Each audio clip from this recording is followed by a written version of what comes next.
Siamo tra qualche settimana a parte il festival del folklore, quest'anno gestito da voi in prima persona. Ecco, quali le attese, cosa si ci aspetta e quali le novità, se ce ne sono? Sì, le novità ce ne sono parecchie, relativamente intanto al fatto che per la prima volta saranno presenti una serie consistente di gruppi che afferiscono a pratiche culturali riconosciute dall'UNESCO. Anche questo gioca a vantaggio di un incremento dell'importanza della festa e del riconoscimento internazionale della stessa.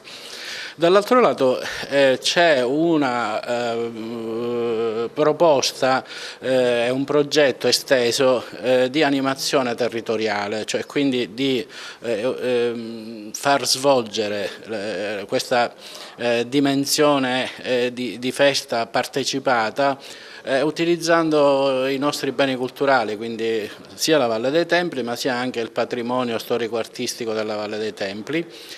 Non escludendo, anzi con un processo di inclusione rispetto a quelle che sono le nostre tradizioni culturali che vogliamo presentare nella loro autenticità e far rappresentarle al vasto pubblico in una dimensione meno frontale rispetto al modo di rappresentare di una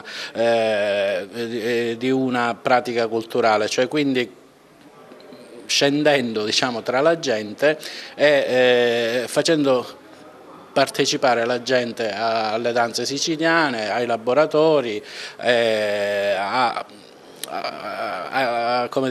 anche ai laboratori del gusto in una interazione continua. Quindi non solo fruizione del parco, della valle, ma anche fruizione del territorio urbano, quindi di Agrigento e le periferie saranno anche interessate?